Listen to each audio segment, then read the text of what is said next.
Can we see me? Can we hear me? It looks like you should be able to do both. Maybe let me lift the mic up a little bit so you can do that second part a little bit easier. There we go. Let me make sure it's not in front of the camera, though. It's not. So, once again, can we see me? Can we hear me? Amazing. My internet seems to be a little bit more robust today, so we had some connectivity issues on Tuesday. Hopefully we don't have them again today. But as always, if we do and it gets really bad and like the stream ends or something, I will just immediately pick it up as fast as I can in a second stream to keep going. So just it'll be fine no matter what. It shouldn't though. So, since you can see me and also hear me, I'm Brittany, this is Lanjan, and welcome to Gaywatch, where we watch gay things. Today it's right in front of me, today we are continuing our trek through Dao Zu Shi Volume 4. We are in chapter, 17 or 18. I think it's 18.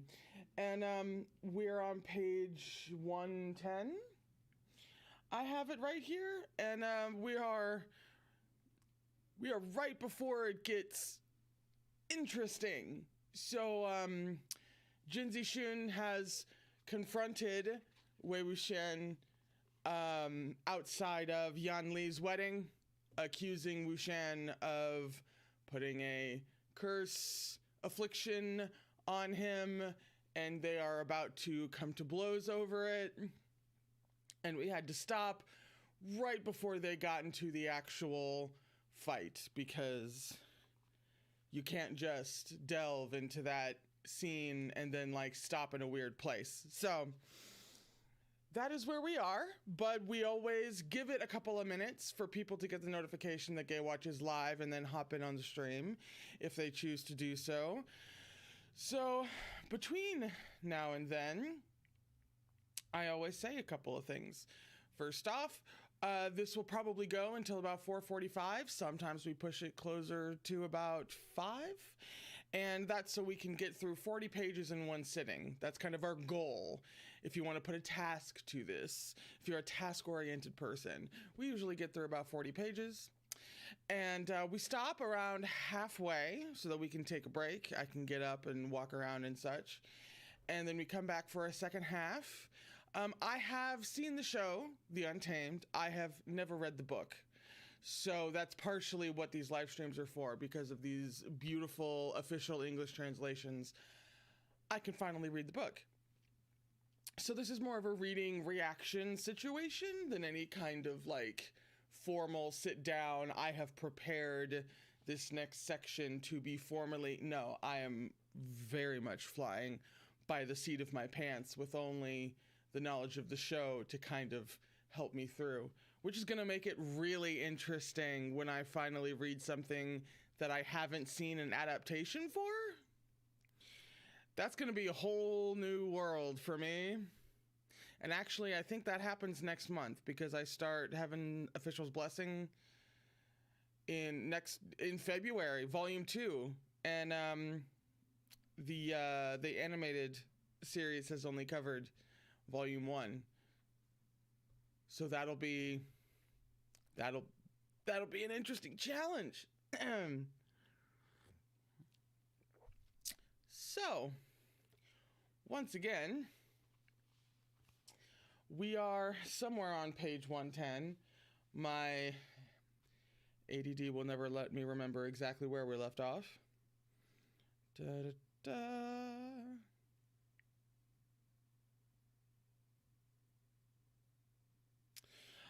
There we are.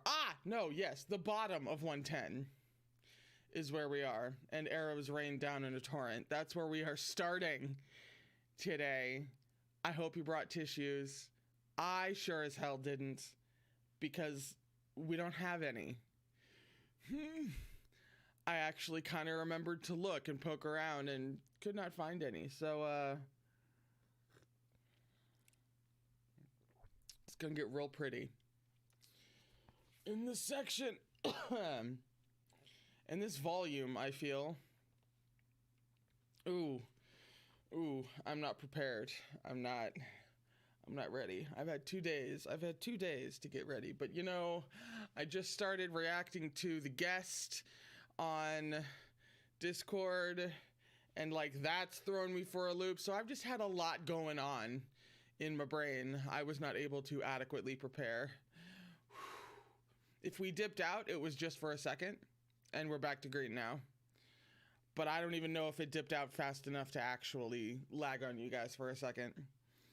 Because once again, if you're just now piling onto the stream, we had a little bit of lag on Tuesday, but the stream didn't actually go down. OBS, my streaming software, does a pretty good job of reconnecting as soon as it possibly can.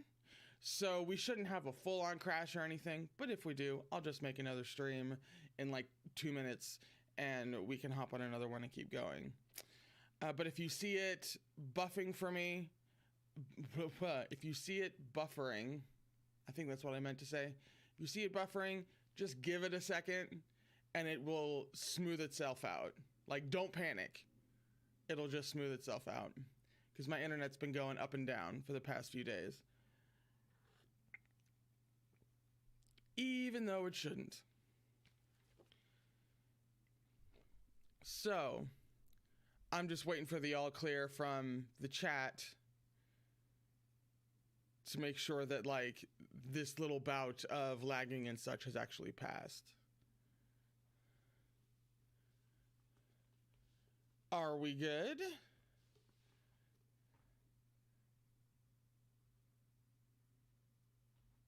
Once again, can you see me? Can you hear me?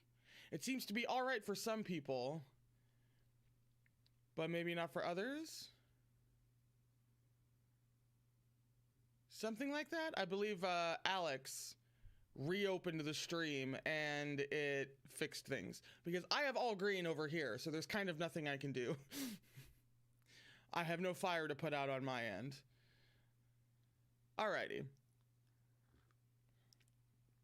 9 times out of 10, it does resolve itself on its own, given a little bit. I will, however, be having a word with my internet service provider. So, bottom of page 110, we are the beginning of, well, it's not even the beginning of the end. It's just the beginning, I suppose. Let me get this up here so I'm not looking at like 3 versions of my face. And now.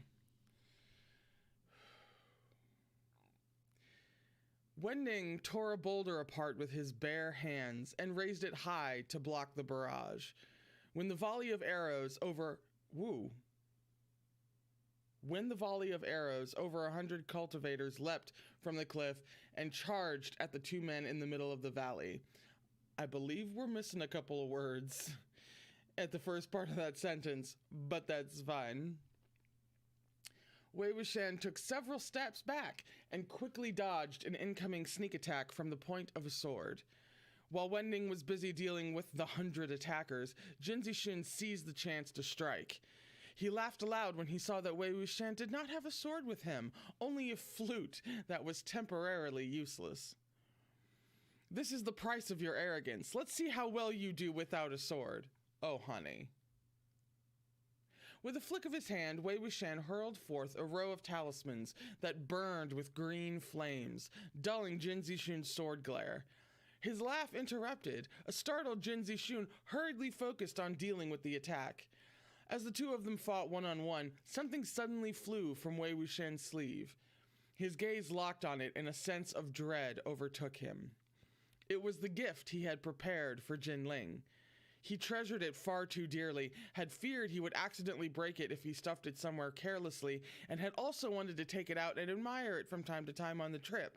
And so, he had kept it easily accessible in his sleeve pocket. In the middle of this intense battle, it had slipped loose and been sent flying toward Jiang Yanli.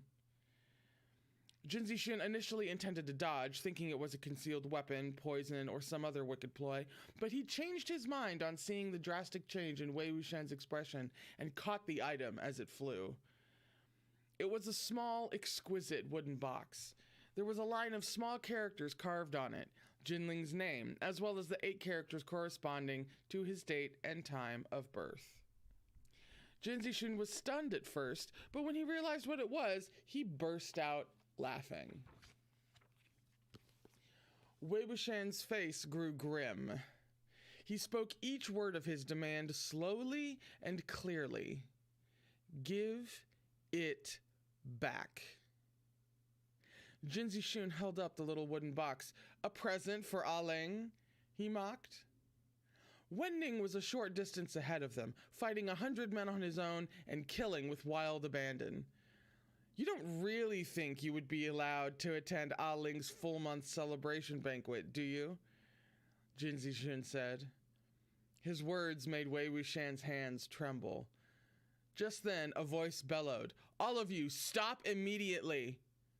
A figure dressed in white leapt down from atop the mountain valley, landing light as a feather. He stood between Wei Wuxian and Jin Zixun. "Zixuan," Jin Zixun blurted when he saw who it was. "Why are you here?" Jin Zixuan set one hand on the hilt of the sword at his waist. "Why do you think I'm here?" he demanded furiously. "Where's Ah Yao?" Jin Zixun asked. He had originally planned for Jing Guangyao to be present to back him up. Only a year ago, he had despised Jing Guangyao and regarded him with considerable contempt, but their relationship had since improved.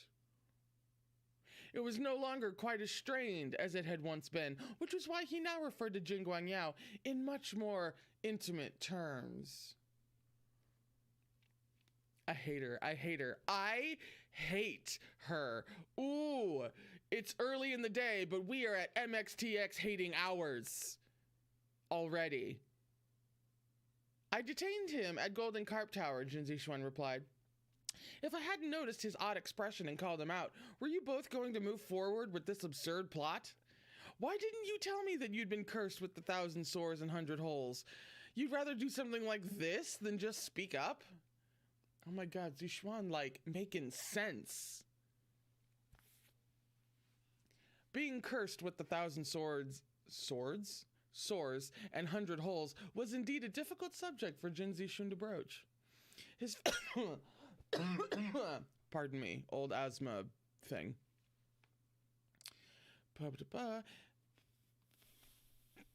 Being cursed with the 1,000 sores and 100 holes was indeed a difficult subject for Jin Zixun to broach.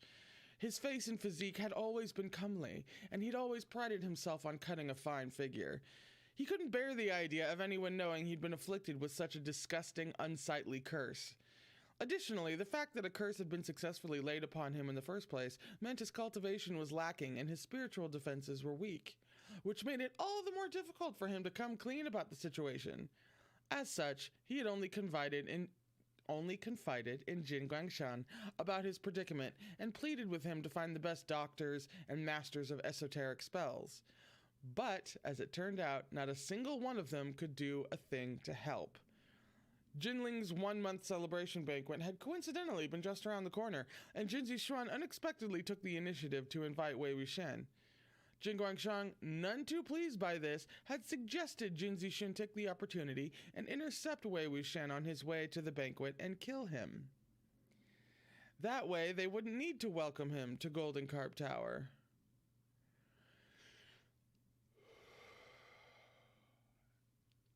Deep breaths. Wei Wuxian was Jiang Yanli's shidi. Shidi. And Jiang Yanli and Jin Zixuan were an affectionate couple. Jin Zixuan had a tendency to tell his wife about almost every little thing, regardless of how trivial it was. Those in the know were worried that he might leak the plan and cause Wei Wuxian to abandon his trip, so they kept him in the dark. Uncharitable behavior, when all was said and done, to put it mildly. Very mildly, fucking mildly, you might say. Seeing that their plot had been uncovered, Jin Zixun's conscience pricked him with a measure of guilt. Oh, really? But at the end of the day, he valued his life. Zishuan, keep this from my sister-in-law for now. Once I get rid of these things on me, I'll come apologize and make amends to you both. After what? You kill her brother? Oh, bump the mic. The last time Wei Wuxian saw Jin Zishuan, the latter had still had the proud air of youth.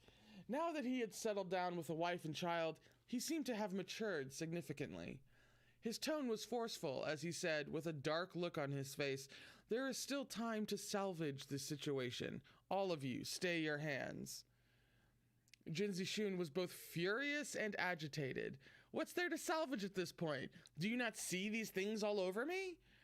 Seeing that he was about to yank open his clothes and reveal his whole riddled chest again, Jin Zishun hurriedly ordered him otherwise. No need. I already heard about it from Jin Guanyao. Thank you. I did not need to read that kind of description aloud again.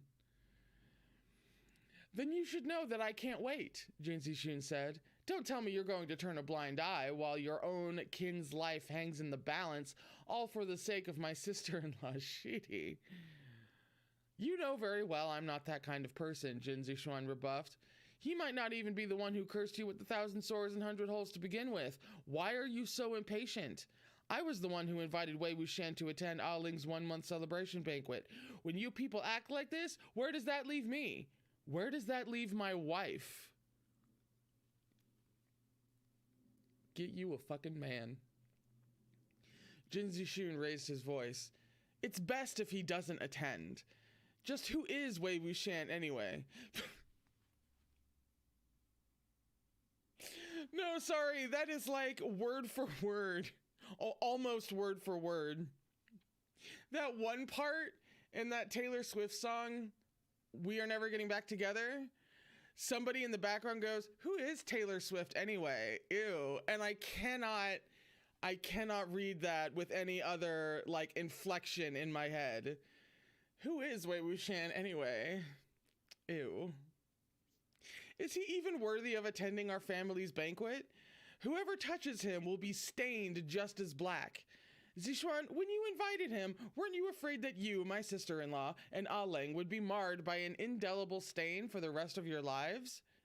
Shut your mouth, Jin Zishuan bellowed. We're getting personal. Infuriated, Jin Zishun clenched his hand and exerted spiritual force. The little wooden box that contained the silver bell and jade tassel was crushed to pieces in an instant.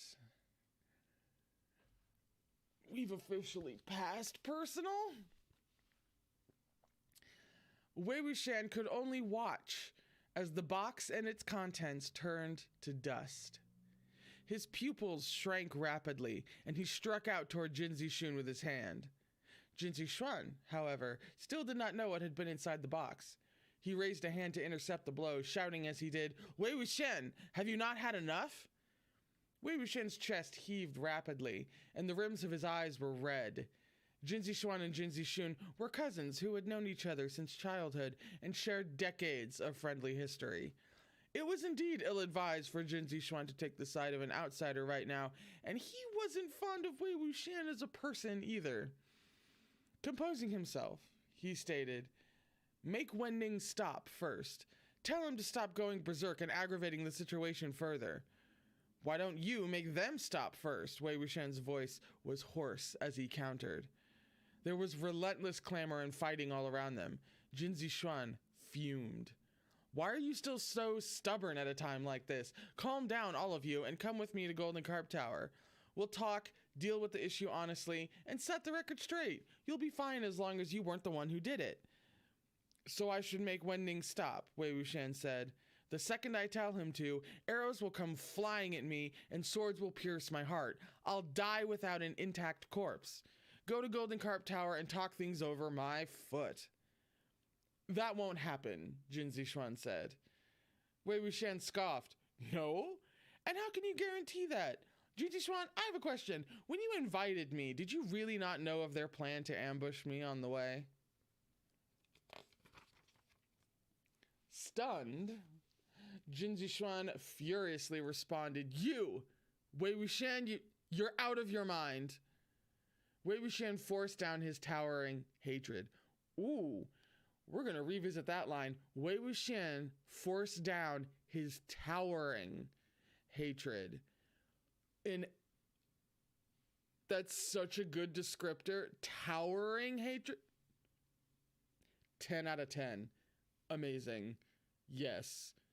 Unique, and yet completely communicates exactly the type of hatred we're going for.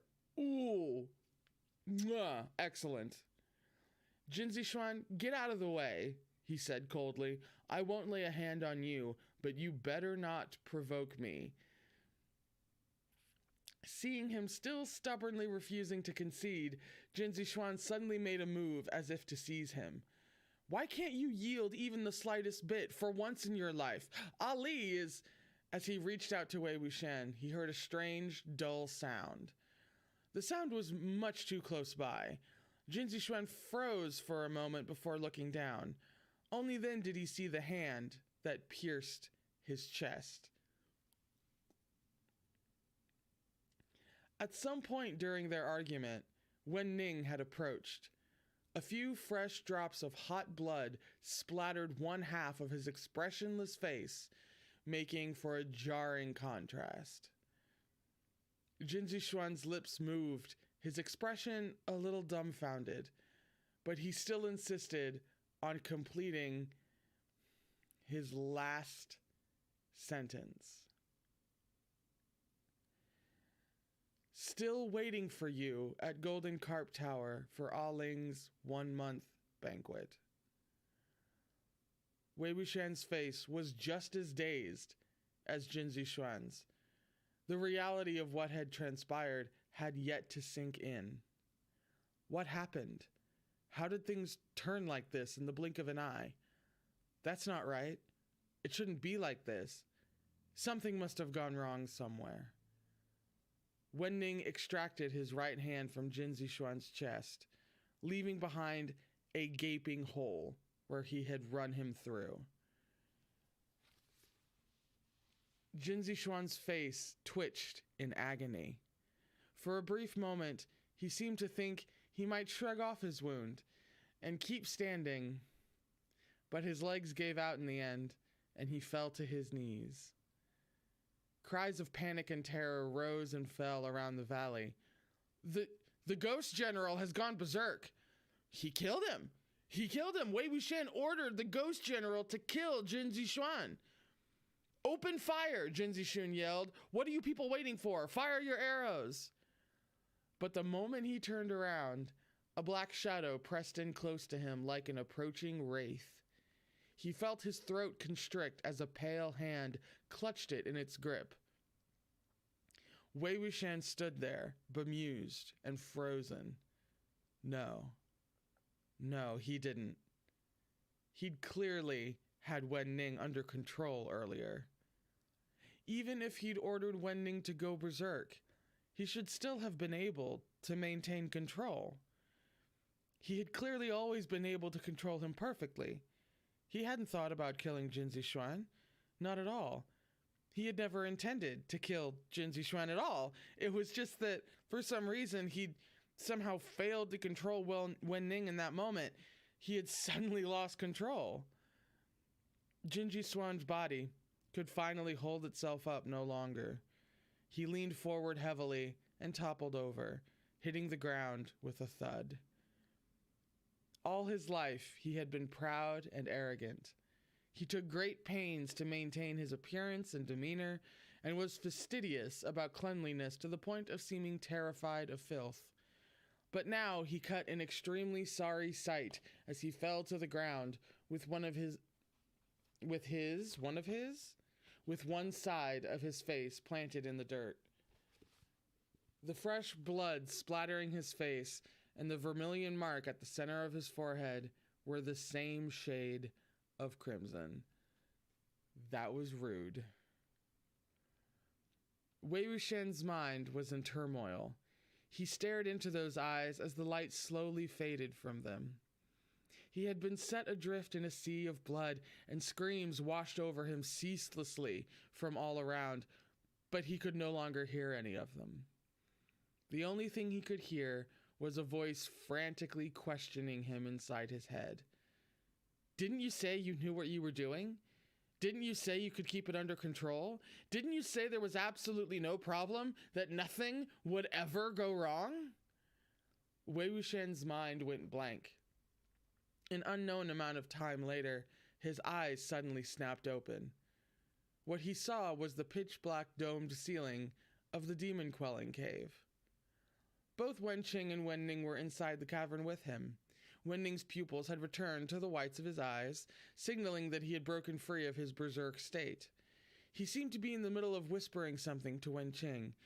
When he saw Wei Wuxian open his eyes, he fell silent and kneeled on the ground. Wenqing, whose eyes were red, also did not say a word. Wei Wuxian sat up. After a moment of silence, a sudden surge of rage and hatred welled up in him, and he kicked Wenning in the chest, knocking him over. Startled, Wenqing shrank back and clenched her fists, but only lowered her head and pressed her lips together to keep them shut. "Who did you kill?" Wei Wuxian screamed. "Do you know who you killed?" Wen Yuan ran into the cave just then, wearing a straw-woven butterfly on his head. He beamed at Wei Wuxian. "Shangaga!" He had wanted to show Wei Wuxian the new colors he had painted on his butterfly, but having entered the cave, he was faced with the sight of Wenning curled up on the ground and Wei Wuxian looking like a fiend. All at once, he was stunned speechless. Wei Wuxian whipped his head around. He had yet to rein in his emotions, and the expression in his eyes was bone-chilling. Utterly terrified, Wen Yuan jumped in shock. The butterfly slipped from his head and fell to the ground. He burst into tears right then and there. Sishu hurried into the cave, back hunched, and carried him out. Having endured the assault, Wenning crawled upright and kneeled once more, not daring to say a word. Wei Wuxian grabbed him by the collar and yanked him up high. "You could have killed anyone," he roared. "Why did you have to kill Jin Zixuan?" Wenqing watched from the side, shedding tears of sorrow and panic. She desperately wanted to step forward and protect her little brother, but forced herself to hold. "What is Shiji's supposed to do now that you've killed him?" Wei Wuxian demanded. "What is Shiji's son supposed to do? What am I supposed to do? What am I supposed to do?" His roars resonated through the demon-quelling cave and echoed outside. Wen Yuan cried even harder at the sound. Hearing the child wailing from afar, staring at this pair of panic-stricken siblings who were also at a loss for what to do, Wei Wuxian's heart sank further and further into despair. Why in the world did I have to strand myself at the burial mounds for all these years? He asked himself. Why must I be subjected to all this? Why did I have to go down this path in the first place? Why must I do this to myself? How does everyone else see me? What exactly have I gotten out of any of this? Am I crazy? Am I crazy? Am I crazy? If only he had never chosen this path to begin with. All of a sudden, Wenning whispered, "I'm sorry." He was a dead man. His face could form no expression, and his eyes could not redden, much less shed tears. But in this moment, there was genuine anguish on this dead man's face. "I'm sorry," he repeated. It's all my fault. I'm sorry." Listening to him stammer as he apologized over and over again, Wei Wuxian suddenly found it beyond ludicrous. It wasn't Wenning's fault at all. It was his own fault. Wenning was nothing but a weapon while he ran berserk, and it was none other than Wei Wuxian who had created that weapon. Wenning heeded his commands, and those commands were his to give. Back in the valley, the air had crackled with tension and murderous intent. On top of that, he never hesitated to show animosity toward Jin Zixuan in front of Wenning. And so when Wenning, locked in a state where he was incapable of conscious thought, saw Jin Zixuan make a move, he recognized him as an enemy. He executed Wei Wuxian's order to kill without a moment's hesitation. Wei Wuxian was the one who had failed to control his weapon. It was he who had thought too highly of his own abilities. And it was also he who had disregarded all the warning signs, believing he could nip any loss of control in the bud as soon as it began to show. Wenning was a weapon, but had he willingly... Wenning was a weapon, but had he willingly volunteered for that position? Could such a weak-willed, timid, stuttering person have taken any pleasure in killing so many people under Wei Wuxian's command? When Wenning received a bowl of lotus root soup from Jiang Yanli, he carried it all the way back up to the peak of the burial mounds without spilling a single drop. Although he could not drink it himself, he happily watched someone else do so, even asking about its taste, to allow himself to imagine it. He'd killed Jiang Yanli's husband with his own hands. How could that bring him any joy at all? And still he took all the blame upon himself, apologizing to Wei Wuxian all the while. As Wei Wuxian clutched Wenning's collar, he stared at his deathly pale, lifeless face. The face of Jin Zixuan, smeared and soiled with dirt and blood, suddenly materialized before his eyes. It had been similarly pale and lifeless. He remembered Jiang Yanli, who had married the one she loved, and finally tasted sweetness after all the bitterness she had suffered. He also thought of Jin Zixuan and Jiang Yanli's son, Leng, the child for whom he had chosen a courtesy name. Despite being so young, the child could already grab his dad's sword and smile and make both his parents so very happy. In a couple of days, it would be his 1-month banquet. As he thought, lost in a daze, Wei Wuxian suddenly broke down in tears. He was at an utter loss. Who can tell me what I'm supposed to do now? Other people had always come to him, asking what they should do. Now he was the one asking, and no one could give him an answer. Wei Wuxian felt a slight sudden pain in the side of his neck, as if an extremely fine needle had pricked him. His entire body went numb. He had let his guard down while his mind was in disarray, and it took him a while to realize something was amiss as the numbing sensation washed over him. By the time he did, he had already involuntarily slumped over on a stone bed. At first, he could still raise his arm, but that soon dropped onto the bed too. He could no longer move at all. Wenqing's eyes were rimmed with red. She slowly withdrew her hand. "I'm sorry." Normally, she would have never been able to successfully get Wei Wuxian with one of her needles. Her speed was no match for his. But Wei Wuxian had not been on his guard at all. That single prick hit him with such force that his mind calmed slightly. His throat bobbed and he opened his mouth. "What are you doing?" Wenqing and Wenning traded glances and stood side by side in front of him. Facing him, they solemnly bowed. Wei Wuxian felt a manic surge of unease bubble up within him. "What are you going to do? What exactly are you planning to do?" "We were talking about it earlier, before you woke up," Wenqing said. "We are more or less done discussing it." "Discussing what?" Wei Wuxian said. "Cut the crap, pull out this needle and let me go."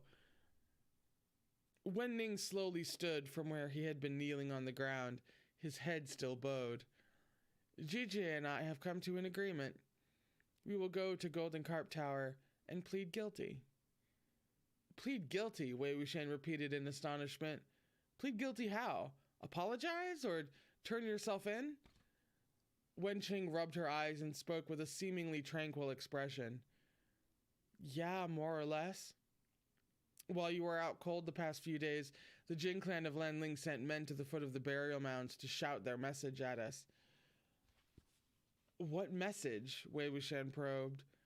Stop saying one thing at a time and make yourself clear in one go. Spit it all out. The Jin clan of Lanling wants you to answer for what happened, Wenqing answered. And by that, they mean they want you to hand over the 2 leaders of the Wen clan survivors, particularly the Ghost General. I'm warning you both, Wei Wuxian stated. Pull out this needle.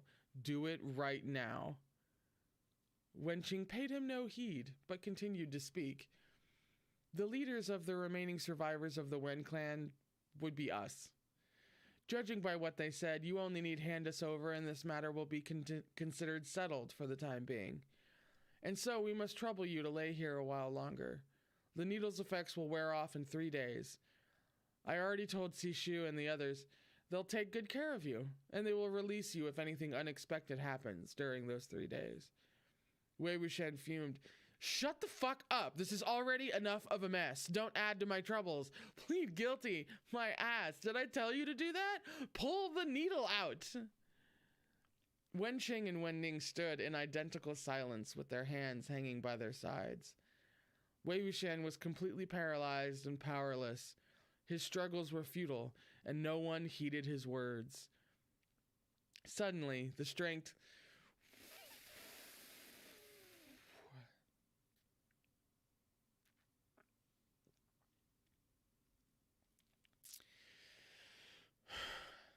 Suddenly, the strength seemed to leave his heart, too. He couldn't scream. He couldn't move. His voice was hoarse as he rasped, Why are you going to Golden Carp Tower? I wasn't the one who cast the 1,000 sores and 100 holes curse. But they've already decided it was you, Wenqing said. Wei Wuxian tried his best to find a solution to the problem. Then it came to him. Then find the real caster. Jin Zixun must have looked for skilled spell practitioners. The usual method for dealing with such malicious curses.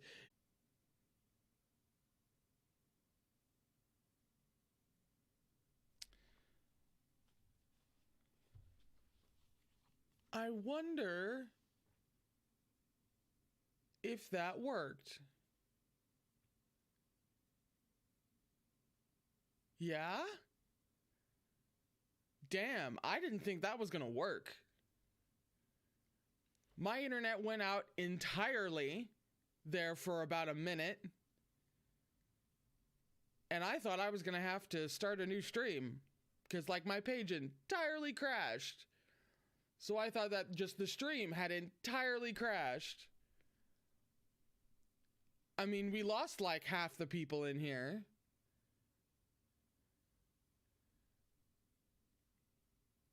But it seems to be going fine. Awesome. Great. Wow. Again, don't know why that happened. I get to yell at my internet service provider. Yeah, no, it is indeed too sad for the internet. So which lovely part did it start lagging on? I don't think I went on too long. I usually don't. So like at most, I think it would probably be like half a page anyway. Where were we? 124? Okay.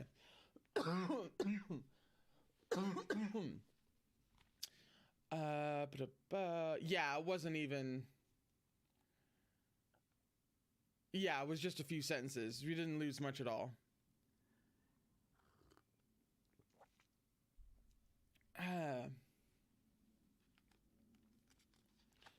So since that starts in the beginning of a sentence, I'll go back here. Just kind of making sure that everything's back. Considering that I specifically shell out for beefier internet so that stuff like this doesn't happen. And it's been happening for the past couple streams now. I'm not a happy customer of the people I'm a customer of at the moment. continuing on in this lovely, lighthearted section of the book that's not making me tear up at all. We're in the middle of Wei Wuxian speaking, saying, the usual method for dealing with such malicious curses is to reflect them back onto the person who cast them.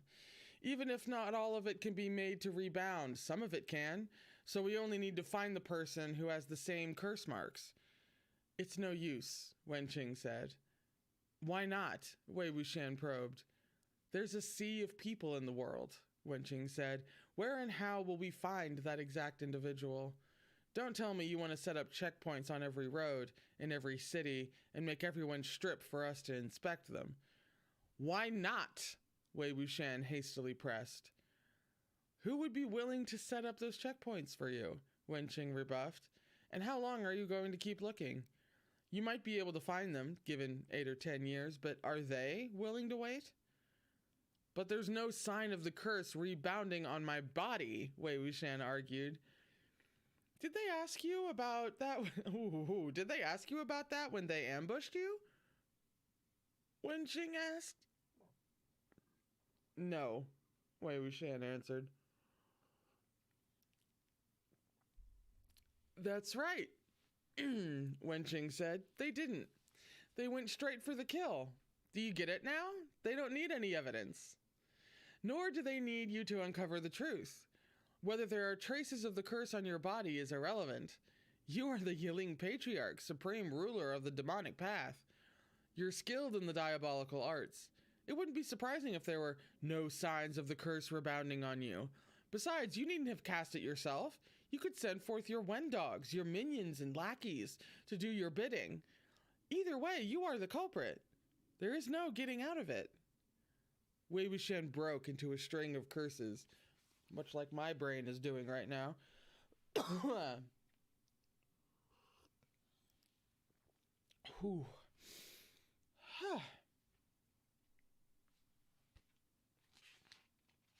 Oh, no.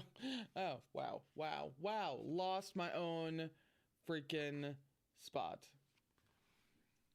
Wenqing waited in silence until he was done before she continued. So you see, it's no use. At this point, the identity of the person who cast the 1,000 swords and 100 holds curse is no longer important. What is important is that over 300 people, including Jinzi Xuan, were indeed killed by Ning on Changqi Path. But, Wei Wuxian sputtered. But what? Even he couldn't figure out what followed that but. He couldn't think of any justifications to acquit himself, or any excuses that might absolve him of blame. But even so, I ought to be the one going. I was the one who had a corpse kill them. How is it that the murderer isn't turning himself in, but his weapon is? Isn't it better this way? Wenqing asked. What's better about this? Wei Ying, we both know that Wen Ning is a weapon, Wenqing said quietly. A weapon that strikes fear in them, but also one they are using as an excuse to attack you. Once we go, you will lose your weapon, but they will also no longer have their excuse. And then perhaps this will finally be over and done with. Wei Wuxian stared blankly at her and then suddenly let loose a meaningless howl.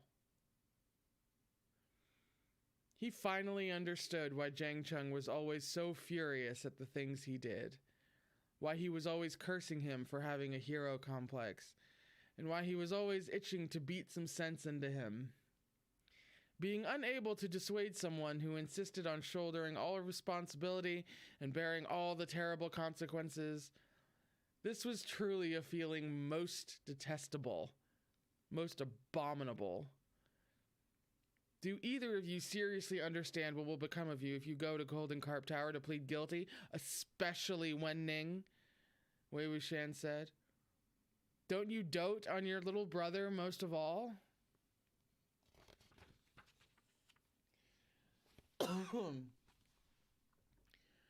Whatever comes, It is what he deserves, Wenqing stated. No, Wenning wasn't the one who deserved it at all. This was all on him. Either way, if you think about it, we should have died a long time ago, Wenqing said. Technically, we got lucky by gaining these extra days. Wenning nodded. He was always like this, nodding his head in agreement at whatever anyone else said, not once objecting. Never had Wei Wuxian ever loathed that gesture and that meekness so keenly. Wenqing crouched by the bed and stared at his face. Then she suddenly reached out and flicked Wei Wuxian on the forehead with her finger. That flick had a lot of force in it. It hurt so much that it made Wei Wuxian furrow his brow. Wenqing's mood seemed to take a turn for the better at the sight. I've said my piece and made my meaning clear, and I've also bid my farewells, so goodbye. No, Wei Wuxian started, but Wenqing cut him off.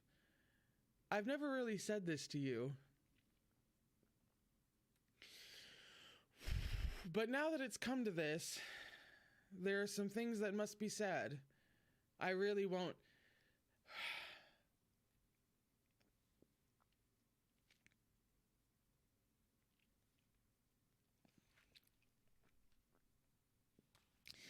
I really won't have the chance to in the future. Shut up, Wei Wuxian muttered. Release me.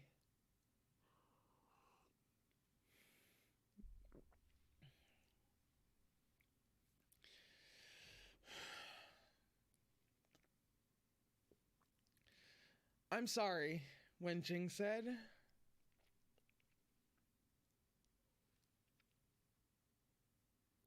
And thank you.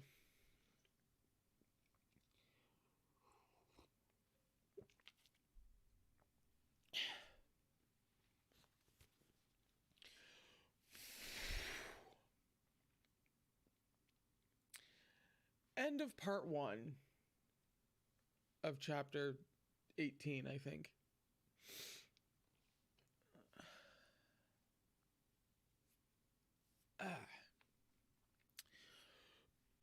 We're at the top of page 127 as my childhood asthma rears its ugly head.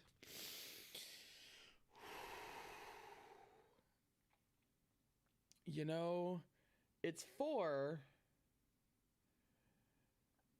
We could take our break here.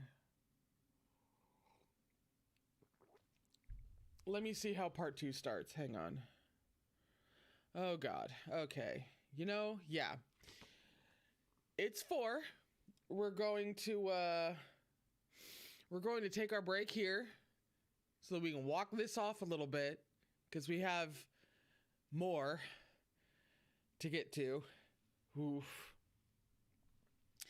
And it looks like, even if the stream like totally dies on my end, when it comes back up, it'll still keep the stream going. There we go. Aha. I did. I totally cursed it. Yeah. Yeah. I totally did. So it just blipped out again. My apologies. But like I was in the middle of saying, even if it totally crashes on my end, it apparently still survives on yours. So we're just going to ride this out. And even over the break, if it does it, it'll be fine. OBS is apparently very robust in handling this kind of crap from, maybe it's YouTube, but it really, my internet doesn't have very many bars. If I have to figure out a way to jack the frickin' actual Ethernet cable into my computer from across the house, I will. But that's another story entirely. We're gonna go on break, and through hell or high water, we're going to keep going when we come back. So it is 4:02. I'll be back in around 10 minutes. Go cry into a pillow, and we will keep going when I get back. Alrighty? See you in about 10.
And we are back.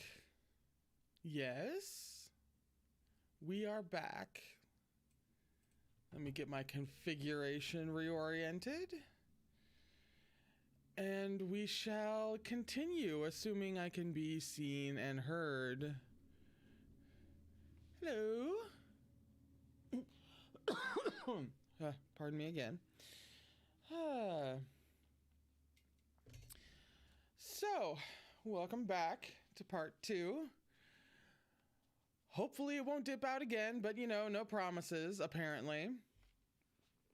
I won't tell you who, you know, my internet service provider is, because, you know, internet failure is on a spectrum. And in the grand scheme of things, this could be a lot worse. The point on that spectrum could be way over in the really bad end of things when you think about it. So our point on the spectrum isn't all that bad when you think about it. We're at the top of page 127. We're at part 2 of chapter 18. We are right in the middle of unbelievable emotional tragedy at the hands of MXTX. And we're going to do our best to kind of make up for the lags in the chat and actually hit 40 pages today. So here we go. Oof. Part 2. Wei Wuxian lay there for 3 full days. Wenqing was indeed correct in her calculations. 3 full days, not a moment more or a moment less. Only then was he able to move. First his fingers, then his limbs, and finally his neck. When his almost frozen blood began to circulate anew throughout his body, Wei Wuxian leapt up and dashed out of the demon-quelling cave. The rest of the Wens seemed... Oh my god, demon-quelling cave. Sorry. The full meaning of that is hitting me in the face for the first time.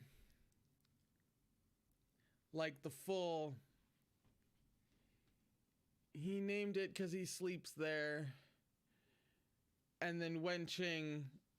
I'm fathoming that for the first time. I hate her so much. She's really the villain here when you think about it. The rest of the Wens seemed like they hadn't slept for the past 3 days either. They sat in silence around the table in the large hut. Wei Wuxian didn't spare them a glance as he dashed madly all the way down the burial mounds. Interesting. The rest of the clan is still there. If I remember correctly, that's not how it plays out in the show. Interesting. Okay. After running down the mountain in one breath, he stood there in the middle of the wilderness, bent over with his hands on his knees as he gasped for breath. It was with difficulty that he straightened up again, but as he looked at the numerous overgrown mountain paths, he didn't know which way to go. The burial mounds? He had just come down from there. Lotus Pier? He hadn't been back there in a year. Golden Carp Tower? 3 days had already passed. If he went now, he'd probably only see Wenqing's corpse and Wen Ning's ashes. He stood in a daze. For as vast as the world was, he suddenly realized he actually had nowhere to go. Nor did he know what to do, either. And then a terrible thought sprung up unbidden in his mind. He had repeatedly rejected this thought over the past 3 days, but it kept coming back, refusing to be weeded out so easily now that it had taken root.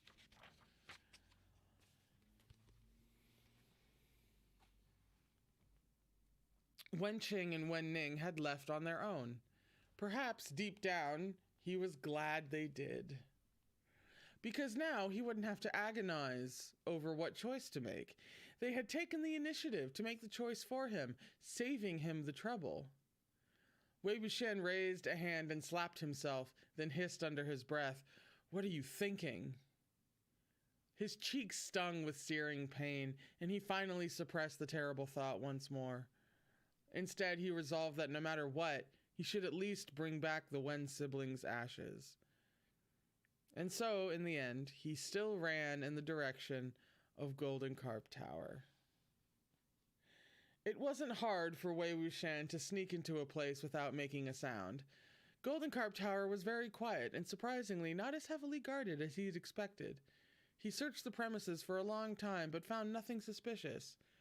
He wandered the halls of Golden Carp Tower like a ghost, hiding when there were people and moving when there were none. He didn't know what exactly he was looking for or how he should go about looking for it, but he froze when he heard an infant's cries. A voice inside him urged him to go toward the sound. The cries originated from a grand, unlit hall. Wei Wuxian snuck soundlessly to the door. He peeked through the cracks of the wooden windows, which were carved with exquisite fretwork. A dark coffin rested in the middle of the hall. 2 women in white were sitting on their heels before it. The woman on the left had a frail build. The side of her back was something Wei Wuxian would never mistake. He had been carried on it countless times.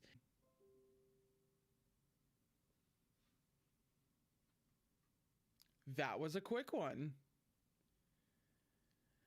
I feel like that for the next stream, I'm only going to stream at 720.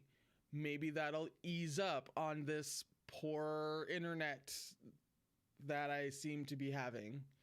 But I can't change it right now because I'm already streaming, and they won't let you change something like that midstream. But for the future, I may have to go down to 720p for the stream for a little while.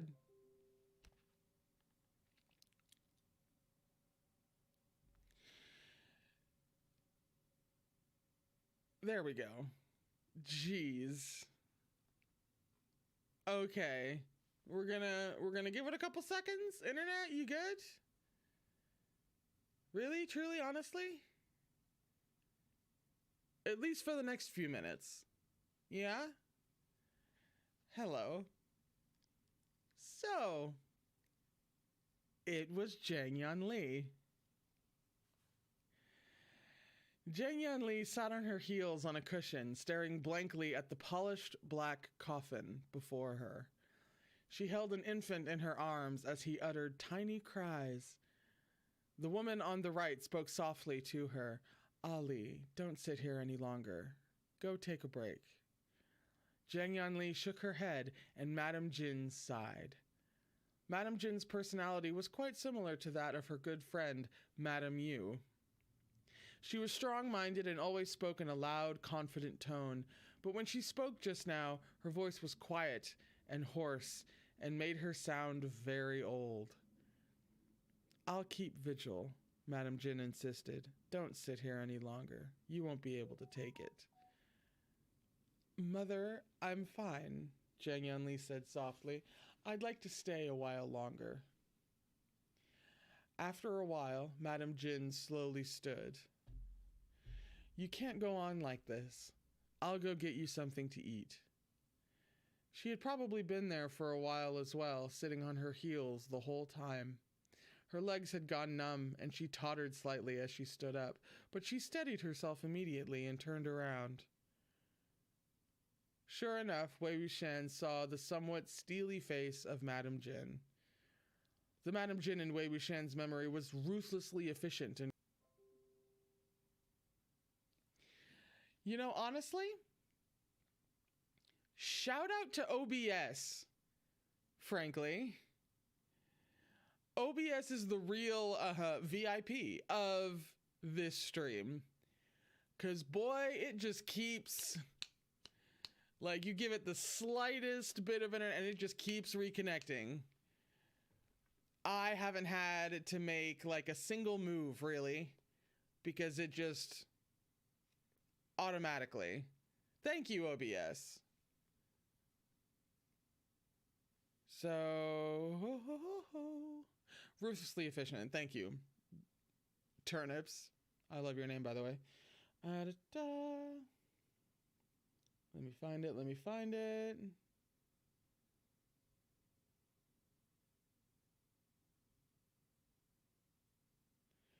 You know, you'd think since I just freaking read it. Lord.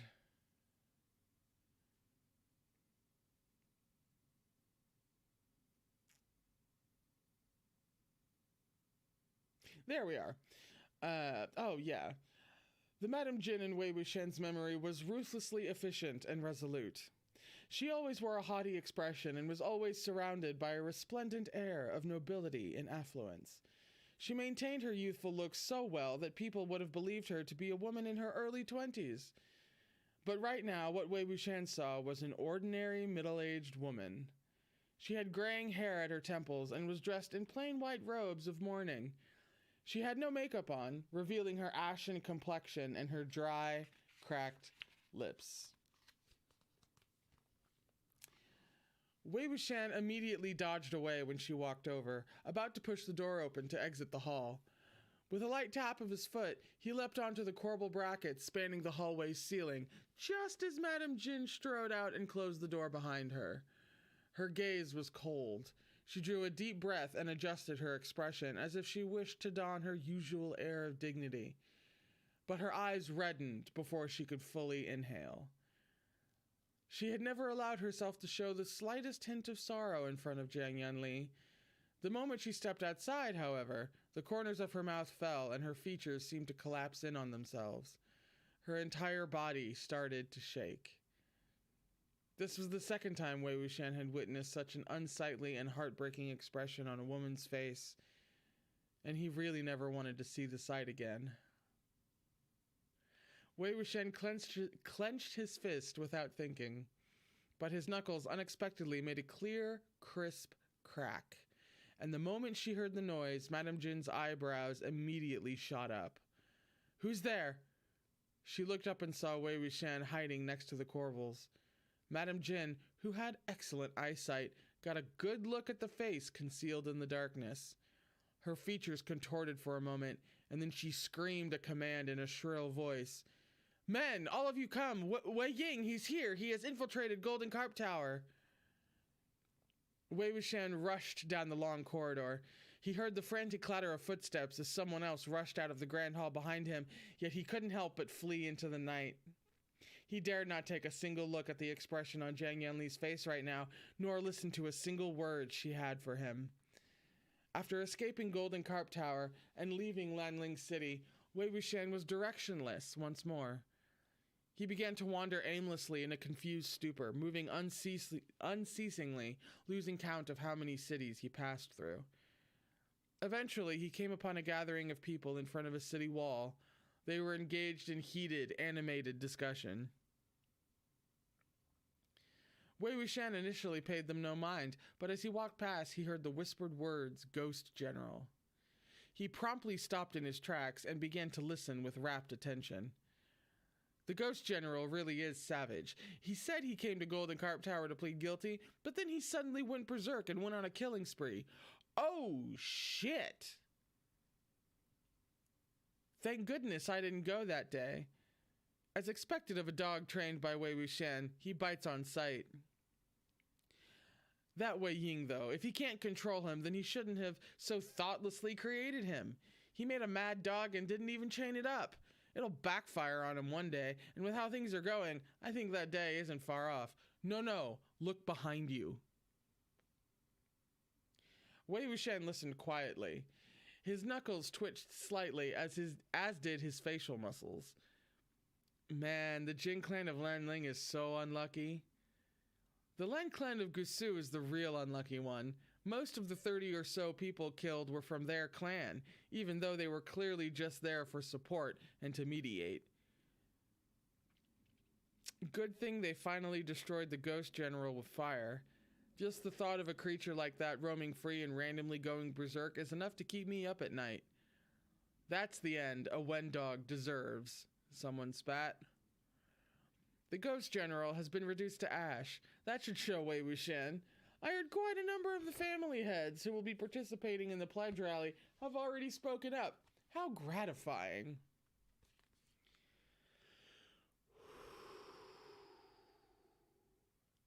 The more Wei Wuxian heard, the more apathetic his expression became. He should have known. No matter what he did, they would not utter a single kind word for him. They feared him when he succeeded and were elated when he failed. If wherever his feet touched was the demonic path, what was the point of all his perseverance all this time? What had it all been for? As his eyes grew more bone-chillingly cold, his heart blazed with wilder and more furious hellfire. For the Broadway musical people, does anybody hear No Good Deed playing in the background right now from Wicked? Anyone?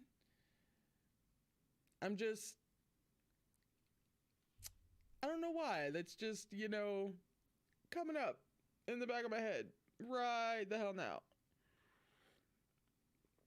One of the gossips sounded smug, don't they frickin' all? As if he had personally made some great contribution to the situation. Yeah, gratifying indeed. If he behaves himself from now on and just cowers on that shitty hillock with his tail tucked between his legs, whatever. But if he dares shows his face again, as soon as he comes out, you'll what? The crowd, who had been gossiping so energetically, froze at the interruption and looked back all at once. Standing behind them was a young man dressed in black, with a pallid complexion and dark circles under his eyes. If he dares show his face, you'll what? He repeated icily. A sharp-eyed person saw the flute at the man's waist and its vivid red tassel. Seized by great alarm and terror, they screamed, "Chen Ching! It's Chen Ching!" The Yiling patriarch, Wei Wuxian, had really showed up. The crowd fled in all directions in an instant, emptying the area around Wei Wuxian. He blew a harsh, sharp whistle, and the people suddenly felt weights push their bodies to the ground. They looked back, awash in fear and trepidation, only to discover that they had all been pinned to the ground by spirits of various forms, their mouths dripping with blood. Wei Wuxian strolled through the sprawled, immobile crowd. What's wrong? Weren't you so arrogant when discussing me behind my back? Now that I've appeared before you, you've suddenly changed face and prostrated yourselves? Wow, okay, I am so torn right now because part of me is like, yes, Wuxian, you have had a moment like this coming. This is entirely understandable. For fuck's sake, how would you? Yes. And then the other half of me is like, dear God, no, what are you doing? You're making it so much worse. Please, for the love of God, stop. I am like perfectly torn in half right now. He meandered over to the man who had blustered most vociferously and stomped on the man's face with his boot. Wei Wuxian burst out laughing. Go on, talk. Why aren't you talking anymore? Oh, chivalrous hero, what exactly were you going to do to me? The man's nose was crushed by the blow. Blood flowed like a river, and his blood-curdling screams stretched on. Several cultivators watched from atop the city wall, wanting to help, but not daring to step forward. Instead, one of them shouted from afar, Wei Ying, if you're so powerful, why don't you go find the clan leaders at the pledge rally? What can you prove by bullying us low-level cultivators who are too powerless to fight back? Wei Wuxian blew another short whistle, and that particular cultivator suddenly felt a hand yank him hard. He plummeted from the top of the city wall and broke both his legs in the fall, letting loose a long, blood-curdling howl. Wei Wuxian spoke over those pitiful screams, expression unchanged. Low-level cultivators? I have to tolerate you just because you're low-level cultivators? You talk, you reap the consequences. If you know you're no better than insects, why don't you know that you should watch your tongues?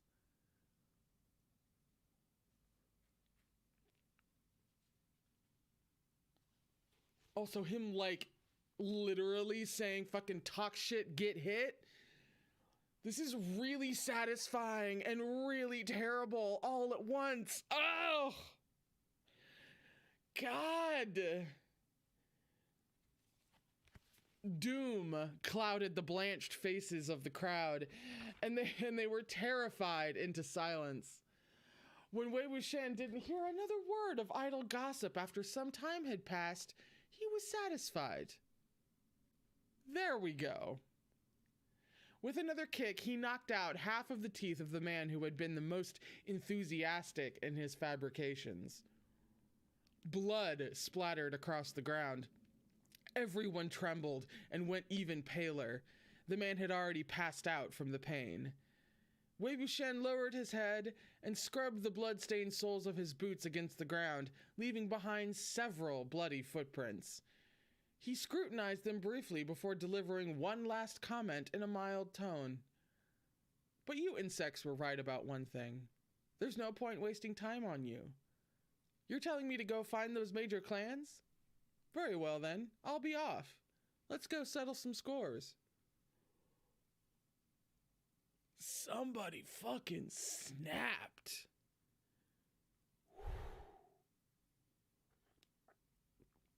As soon as he looked up, he saw the huge bulletin posted on the city wall.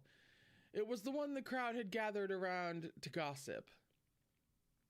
At the top were the words, Pledge Rally. The contents of the bulletin were as follows. The four major clans, the Jing clan of Lanling, the Ni clan of Qing'e, the Jiang clan of Yangmeng, and the Lan clan of Gusu had resolved to scatter the ashes of the Wen clan survivors atop the abandoned ruins of the Wen clan of Qishen's residence, the Nightless City. They had also resolved to pledge their opposition to the Yiling patriarch who had established his dominion over the burial mounds. A pledge rally at Nightless City?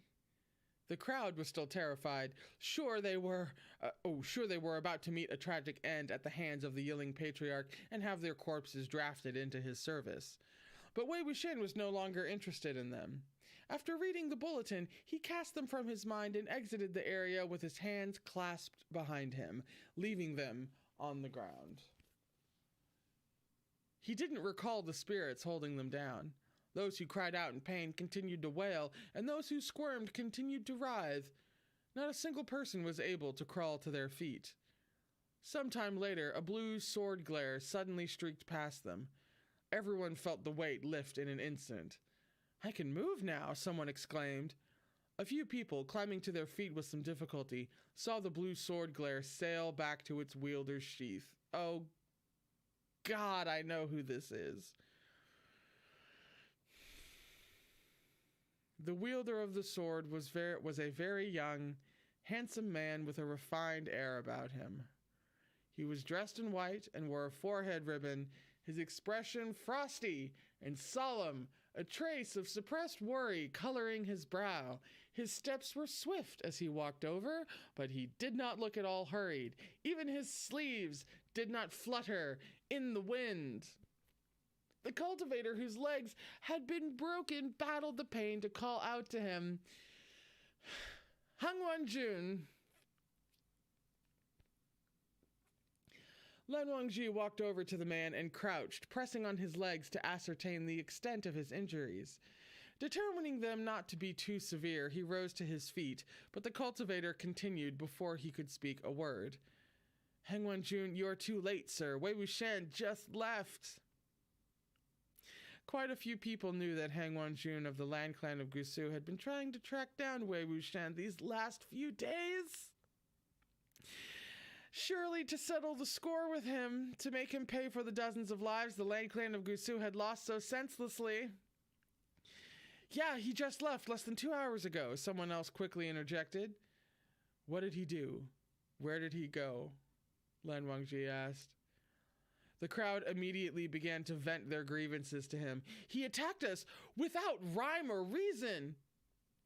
He nearly killed all of us on the spot. Lan Wangji's hands were concealed under his snow-white wide sleeves. His fingers twitched slightly, as if he were about to clench them into fists, but he relaxed them quickly enough.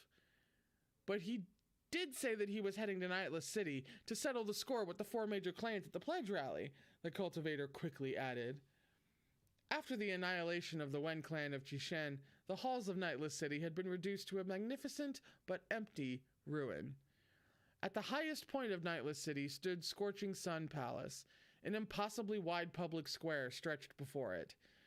There had once been 3 towering flagpoles at the very front of the square, but 2 were now broken, while the remaining one flew a blazing sun flag that was tattered and smeared with blood. Tonight, the square was densely packed with representatives of various clans. They had arranged themselves into neat square formations, both large and small. Each clan's flag, emblazoned with their family crest, flew high in the night breeze. A temporary altar had been constructed before the broken flagpoles. Each clan head stood at the lead of their respective formation. Jing Guangyao presented each of them with a cup of wine in turn. After they had all received a cup, the clan leaders raised them high, then poured the wine on the ground.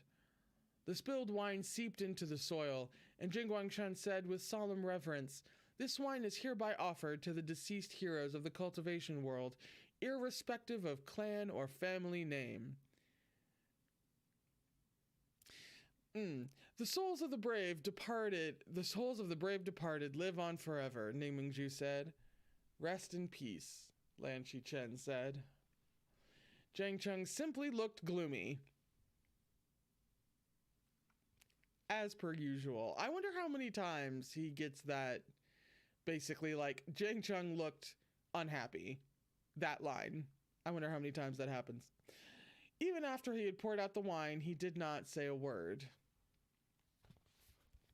I mean, every time it's justified, because Jesus Christ, Zhang Cheng's life. But next, Jing Guangyao stepped forward from the Jing clan of the Lanling's formation and held out a square black metal box with both hands. Jing Guangsheng took the box with a single hand and raised it high. "Here are the ashes of the surviving Wens," he bellowed. Then he focused his spiritual energy and cracked the metal box with his bare hand. The box shattered into pieces, and white ash scattered in the chilly night breeze. Bones crushed to ashes and scattered. Cheers erupted from the crowd. Jing Guangshan raised both hands and motioned for everyone to quiet down and listen to his speech. When the cheers gradually subsided, he continued in a loud voice, "The ashes scattered tonight were those of the 2 leaders of the Wen survivors. Tomorrow, it'll be those of the remaining Wen dogs and the Yiling patriarch, Wei Ying." A low chuckle suddenly interrupted his impassioned speech. This laugh was untimely, both abrupt and jarring. The crowd instantly looked to where the sound had come. Scorching Sun Palace was a magnificent edifice, with a total of 12 roof ridges and 8 divine beasts installed at each end. But the crowd suddenly realized there were 9 beasts on one of the ridges. The chuckle had come from there. The extra beast shifted slightly. The next second, a boot and a fold of black clothing now dangled from the eaves, swaying gently. Everyone brought their hands to their swords. Zhang Cheng's pupils shrank, and blue veins bulged on the backs of his hands. Alarmed and seething with hatred, Jing Guangsheng shouted at Wei Wuxian, "Wei Ying, how dare you show your face here?" The man spoke. It was indeed Wei Wuxian, but his voice sounded very strange. "Why would I not dare? Are there even 3,000 of you here? Don't forget, I fought alone against 5,000 during the Sunshot campaign." 3,000 is nothing to me. And besides, doesn't showing my face here suit you just fine? It saves you the trouble of making a special trip to my doorstep tomorrow to crush my bones and scatter my ashes. The Ni clan of Qingya had also lost several disciples to Wen Ning going berserk. Arrogant boy, Ni Mingzhu said coldly. Aren't I always? Wei Wuxian said. Sect leader Jin, is it fun to eat your own words? Who was it that said the matter would be over as long as the Wen siblings went to Golden Carp Tower to plead guilty? And who was it that said that he would scatter my ashes tomorrow, along with those of the remaining Wens? That's a different matter altogether, Jing Wangshan said. During the ambush at Changshi Path, you slaughtered over 100 of my Jin sect's disciples. This is one matter. And then you let Wen Ning commit murder at Golden Carp Tower, which is another. Then, dare I ask, sect leader Jin, Wei Wuxian asked, who was the one being ambushed at Changshi Path? Who was the one who should have been killed? Who was the mastermind, and who was the target? And at the root of it all, who provoked me first? The sect disciples standing in their formations felt safe, concealed among the sea of people, so they summoned their courage and shouted at him one after another. Even if Jin Zixun plotted to ambush you, you shouldn't have so ruthlessly killed so many people. Oh, Wei Wuxian helped the one who'd spoken dissect his statement. So if he wants to kill me, he needn't have any misgivings about dealing a lethal blow. If I die, that's just my bad luck. But if I defend myself, I must have reservations about who I hurt, even about whether I should touch a single strand of anyone's hair in the first place. In short, you can ambush me, but I can't fight back. Is that right? Holy shit. Sect leader Yao raised his voice. Fight back? Those 100+ souls were all innocent, as were the 30 lost at Golden Carp Tower. Even if you were defending yourself, why did you have to involve them? The 50 or so Wen cultivators on the burial mounds are also innocent. Why do you have to involve them?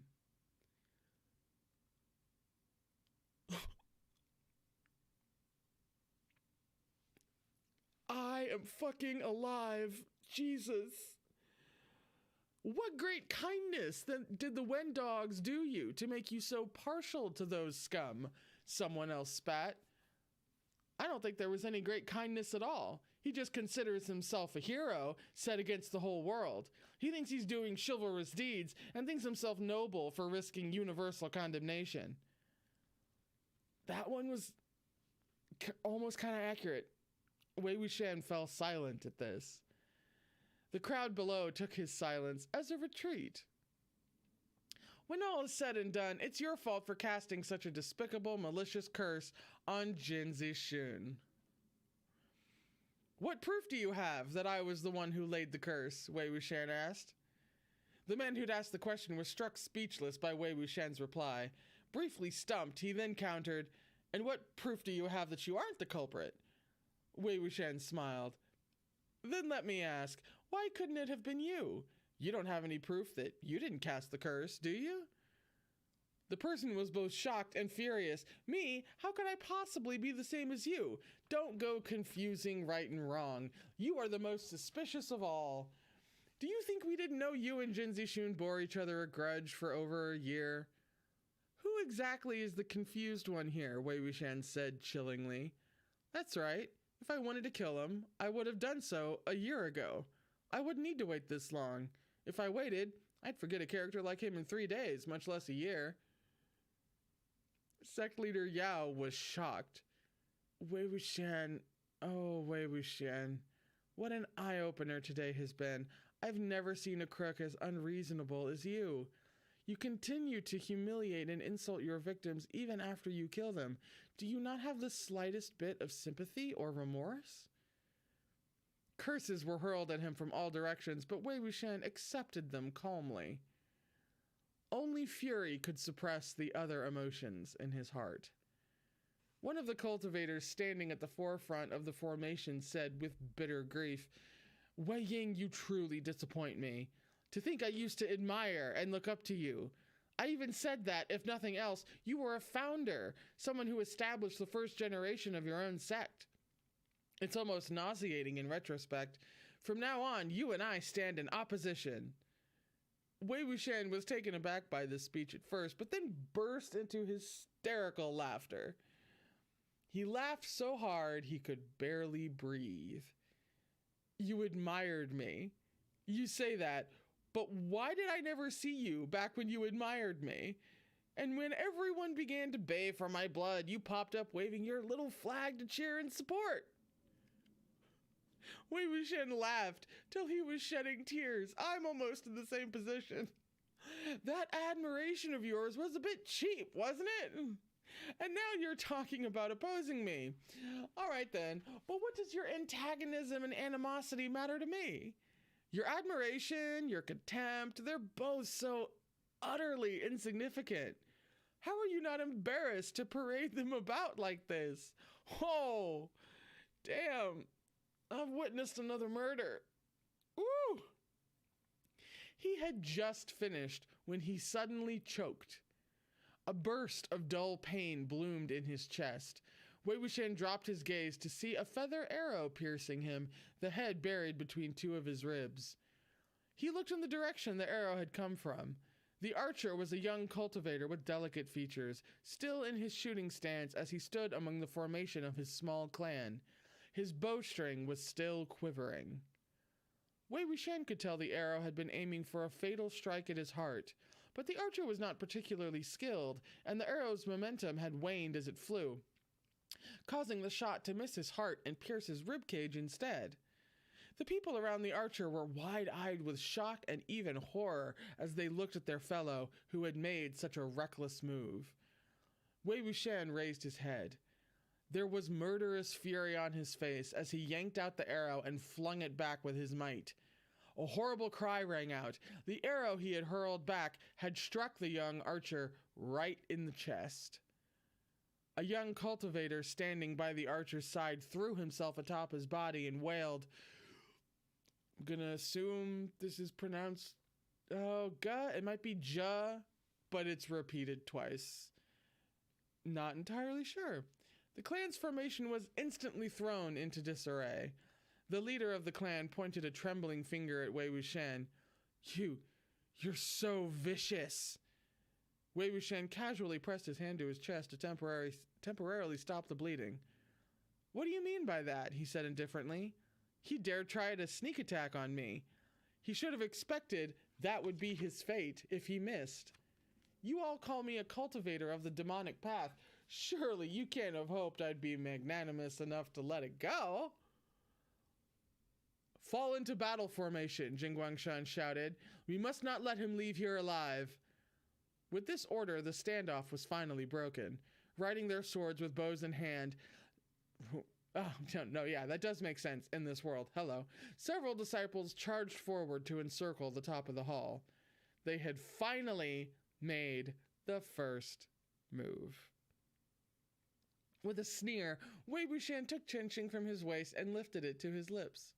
At the flute's sharp cry, countless ghastly pale hands broke through the ground of Nightless City's square. Corpse after corpse pushed up through the paved white stones and crawled from the depths of the earth. Any cultivator who had only just mounted their swords were instantly dragged down by the corpse's grasping limbs. Wei Wuxian stood on the roof of Scorching Sun Palace, playing his bamboo flute as his eyes glinted coldly in the darkness of the night. Seen from above, the clan's uniforms resembled a pot of boiling dye of various hues, churning and roiling incessantly, colors scattering and gathering in turn.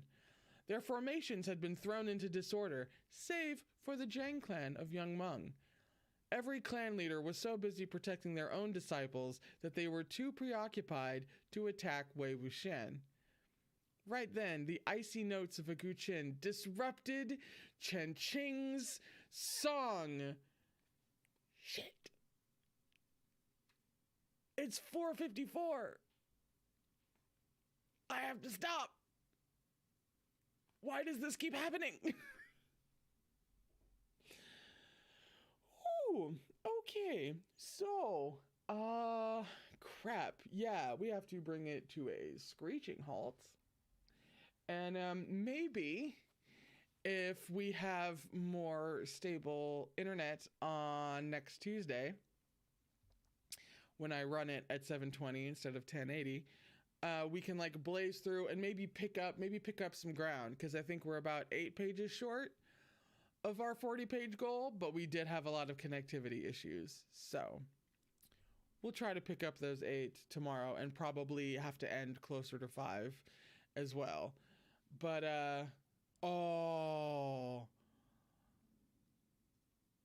it ends in 8 pages. Okay, hang on. My door isn't quite closed, but I can't get up in the middle of a stream. Hang on. Let me text the wife to close my bedroom door. Because she's either about to walk in or has just walked in. Oh, no, she got it. She heard me. Okay, no, she's here. Thank you. Welcome. All right. So, 8 pages, you say. Plus, we haven't had the internet dip out in a little bit, so we're hoping it's stable. Oh, where the hell? Right, hang on. Okay. All right.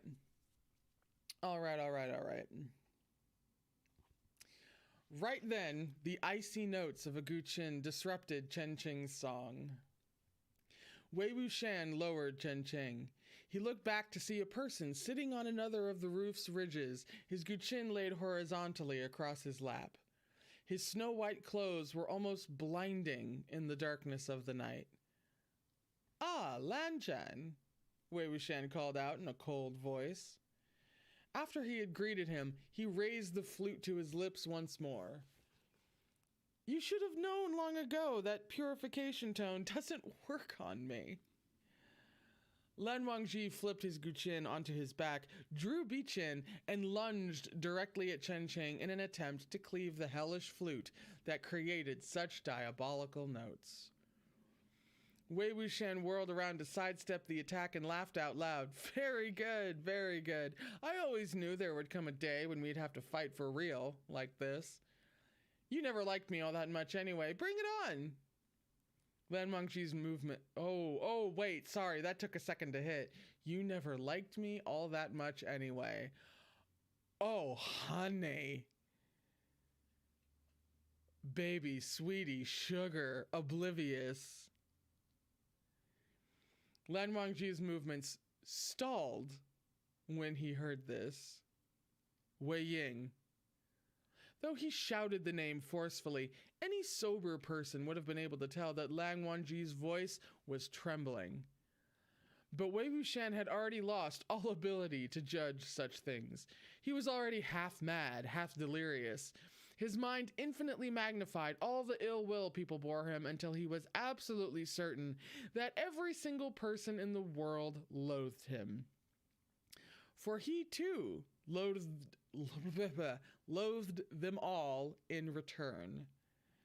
No matter who came at him, he was not afraid. It was all the same. It didn't matter who it was. That was all there was to it. Amidst the sounds of fighting and killing, Wei Wuxian suddenly heard a faint shout. Ashian. The voice was like a basin of cold water, completely dousing the vicious fire raging in his heart. Jiang Yanli? When had she come to the pledge rally? The sudden shock left Wei Wuxian almost dead with terror.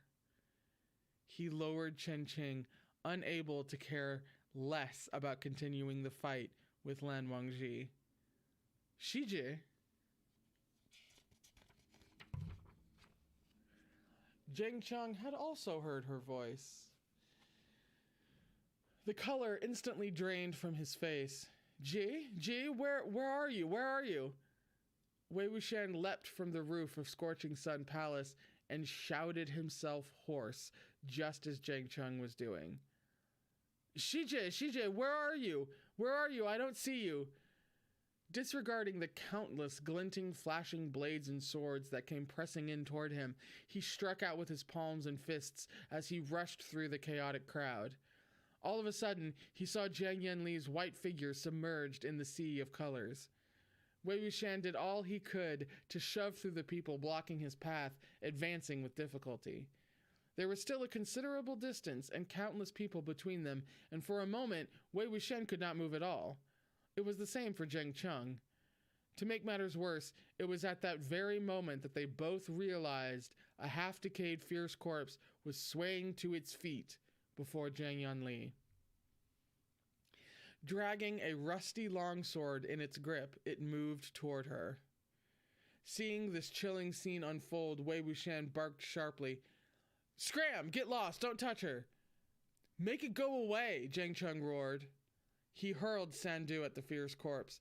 The sword's purple glare hurtled forward, but was knocked off course midway by another cultivator's sword glare. The more flustered and panicked Wei Wuxian grew, the worse his control became. The fierce corpse completely ignored his commands. Instead, it raised the longsword in its grip before bringing it down on Jiang Yanli. Wei Wuxian lost his mind completely, screaming as he charged forward, "Stop! Stop! Stop it now!" Everyone was busy dealing with the fierce corpses swarming around them, unable to pay attention to whether someone else was in danger. With one blow, the fierce corpse split open the flesh of Jiang Yanli's back. Jiang Yanli fell to the ground. The fierce corpse stood behind her and raised its sword once more. Just then, a sword glare hurtled forth and sliced off half of its body, sending it flying. Lan Wangji landed on the square and smoothly caught hold of Bichen after he summoned it back. It was only then that Wei Wuxian and Zheng Cheng rushed over, too preoccupied to even thank him. Zheng Cheng scooped up Jiang Yanli, beating Wei Wuxian to it. Lan Wangji, on the other hand, intercepted Wei Wuxian and grabbed him by the collar to haul him around so they were face to face. "Wei Ying," he snapped sharply, "stop the corpses." Wei Wuxian barely registered Lan Wangji's face, much less noticed his bloodshot eyes. All he cared about right now was Jiang Yanli. All he wanted to do was go over and see if Jiang Yanli was okay. With reddened eyes, he shoved Lan Wangji away and threw himself to the ground. Lan Wangji staggered from the push. He steadied himself and looked at Wei Wuxian, but before he could make his next move, he suddenly heard a wretched cry for help in the distance. Suppressing the emotions surging within him, he rushed over to the rescue. Jiang Yanli's back was soaked with blood. Her eyes were closed, but thankfully she was still breathing. Zheng Cheng drew back the trembling hand that he had used to take her pulse and heaved a sigh of relief. All of a sudden, he punched Wei Wuxian right in the face. "What's going on?" Zheng Cheng screamed at him. "Didn't you say you could control it? Didn't you say there was no problem?" Wei Wuxian slumped to the ground, sitting in a stupefied heap. "I don't know either." Despairingly, he said, "I can't control it. I can't." Just then, Jiang Yanli jerked. Zheng Cheng held her tightly in his arms. "Gigi, it's okay, it's okay. How are you? Fortunately, it was just one gash. Fortunately," he rambled on incoherently. "I'll take you away right now." He moved to lift her as he spoke, but Jiang Yanli suddenly called out, "Xian." Wei Wuxian shuddered and quickly responded, "Shiji, I'm here." Jiang Yanli slowly opened her dark eyes. A burst of panic seized Wei Wuxian.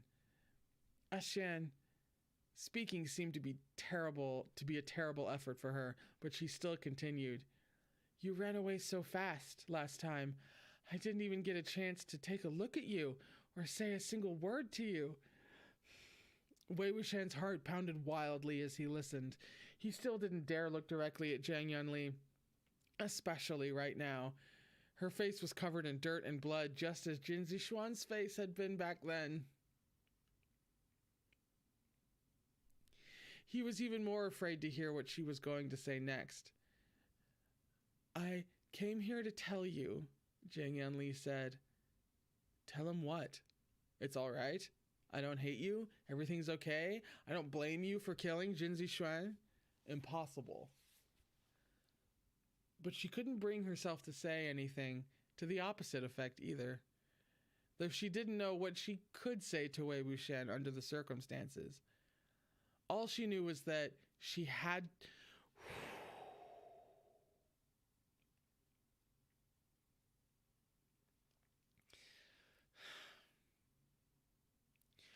All she knew was that she had to come and see her little brother.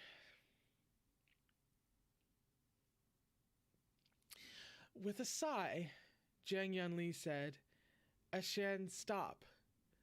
You have to stop first. Don't. Okay," Wei Wuxian hurriedly replied. "I'll stop." He picked up Chen Qing, put it to his lips, lowered his head, and began to play. It took him a great deal of effort to steady his mind. This time, the fierce corpses no longer ignored his command. One by one, they slowly prostrated themselves, making strange gurgling sounds in their throats, as if in complaint. Lan Wangji paused in his tracks, gazing over at them from afar. Then he turned back and continued to attack with his sword, helping his struggling peers irrespective of whether they were from his sect or not. All of a sudden, Jiang Yanli snapped her eyes wide open. With an unexpected burst of energy, she shoved Wei Wuxian with both hands. The force of the shove pushed Wei Wuxian back to the ground. When he raised his eyes, he saw a long, gleaming sword had pierced her throat. The one wielding the sword was the same young cultivator who had thrown himself onto the archer's body and cried so bitterly. Oh, fuck. He was still weeping profusely, tears blurring his vision, as he shouted, "Wei, you villain, that's for my older brother."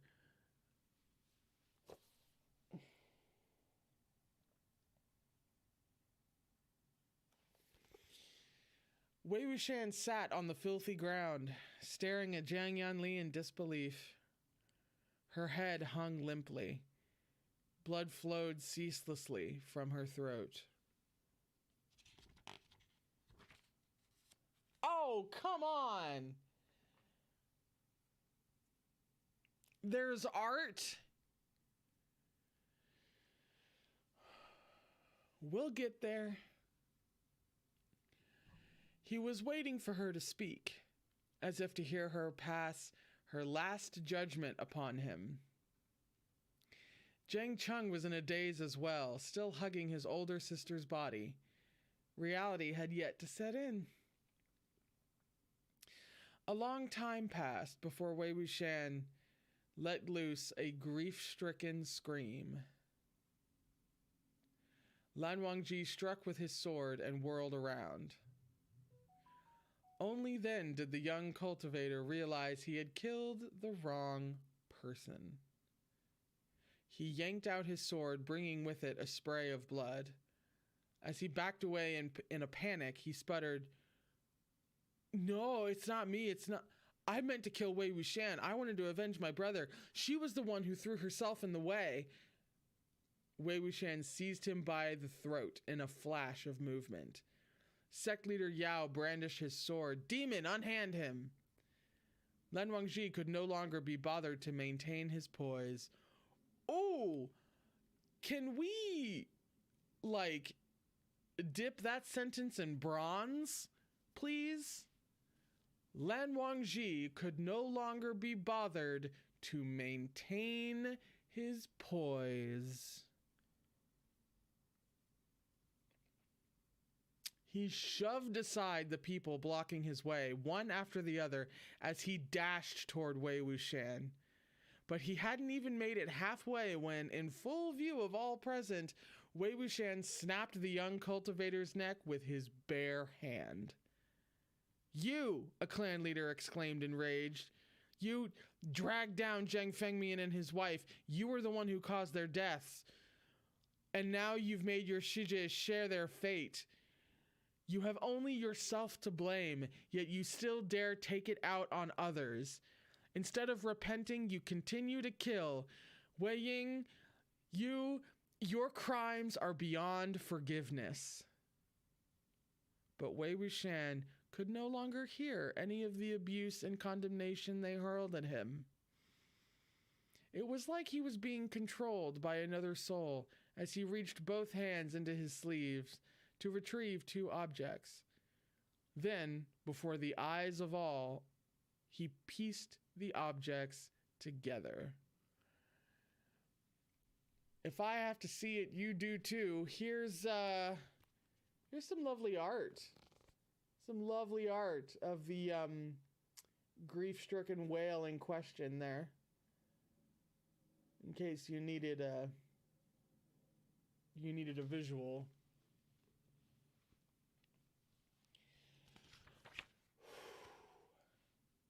One half at the top, one half at the bottom. The two objects joined as one, emitting an ominous, resounding clang. Wei Wuxian held it in his palm and lifted it high. The Yin Tiger Tally. Motherfucker.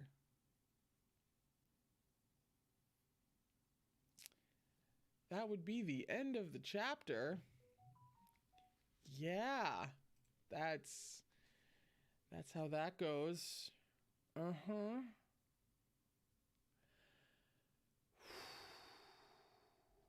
We will pick up with part 1 of chapter 19, Core of the True-Hearted, on Tuesday, under better internet circumstances, hopefully.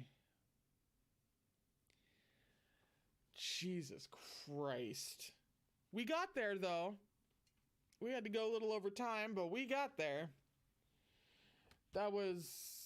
yeah, we're on page 151, the start of chapter 19. Jesus shit. Ugh.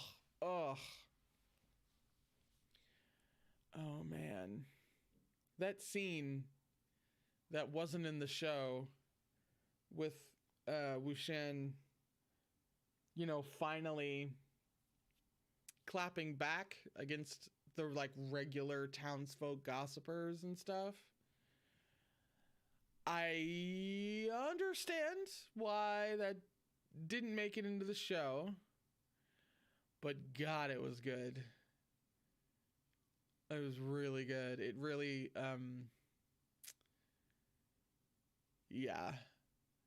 I'm currently of two minds, because on one hand, it doesn't really hurt things to remove it, and you already get some of that satisfaction from when Wei Wuxian, shows up to the rally and drops all that,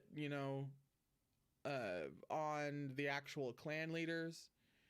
So I get why it could be cut and not really hurt anything, but at the same time, it's so conflicting and so satisfying and so good, and that I still would have liked to see it make it into the show, even though I can technically understand why it didn't make it into the show. Oh, that's so good. That's so good. Oh, that was a heck of a section to get through in a single stream. Jesus. I'm gonna have to go lay down. But we will pick this back up on Tuesday at the same time at 7:20, since apparently 1080p is a little much to ask for these days. And hopefully that will make everything a whole lot smoother.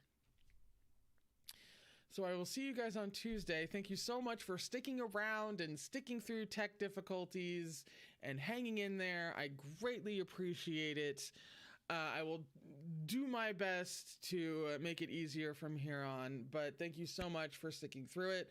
I hope it was still enjoyable, even though it was a lot of stop-starts, especially there in the middle. But I hope you guys still had fun or at least a time. I hope you still had a time with these 40 pages, and we will continue to have a time on Tuesday. So I will see you guys then.